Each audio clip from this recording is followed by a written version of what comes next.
Assalamualaikum warahmatullahi wabarakatuh. Saya Rizka Mazelisha dengan NIM 20059196.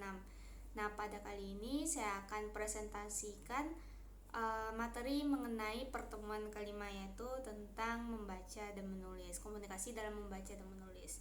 Nah, komunikasi dalam membaca apa aja sih gitu. Pentingnya komunikasi dalam membaca itu ialah agar dapat mencerna informasi lebih baik dibandingkan orang yang tidak membaca.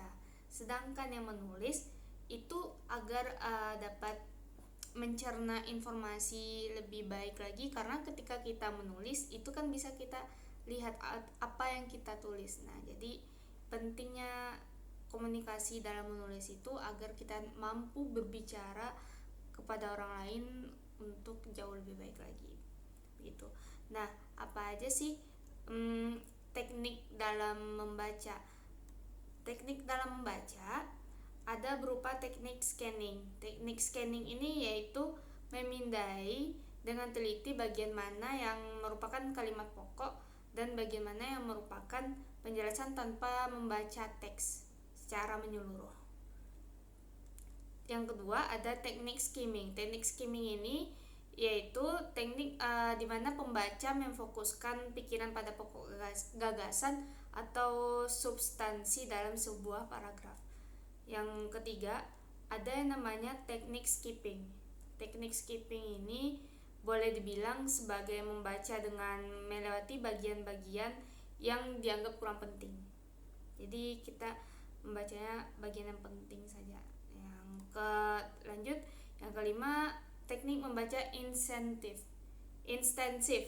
Nah, teknik membaca intensif ini yaitu teknik membaca yang mengutamakan detail, membaca dengan penuh konsentrasi untuk mendapatkan setiap detail penjelasan sampai ke akar-akarnya gitu. Adapun juga teknik menulis. Teknik menulis itu yang pertama harus sepadan.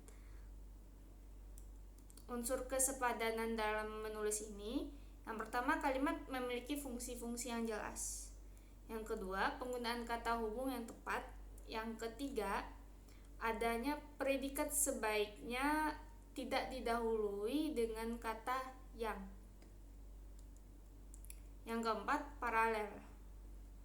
Yang kelima, menggunakan kata yang hemat. Nah, yang kedua ada padu. Kalimat harus padu. Ini menjadi syarat kalimat efektif. Yang padu berarti memberikan informasi yang jelas dan tidak pecah, agar tidak pecah. Yang ketiga harus logis. Kenapa begitu? Karena agar mudah dipahami bersama bahwa kalimat yang logis adalah kalimat yang masuk akal dan idenya juga dapat diterima. Begitu, mungkin hanya itu penjelasan dari saya, Rizka Mazelisha. Mohon maaf apabila ada kesalahan dan kekurangan. Wabillahi taufiq wal hidayah. Wassalamualaikum warahmatullahi wabarakatuh.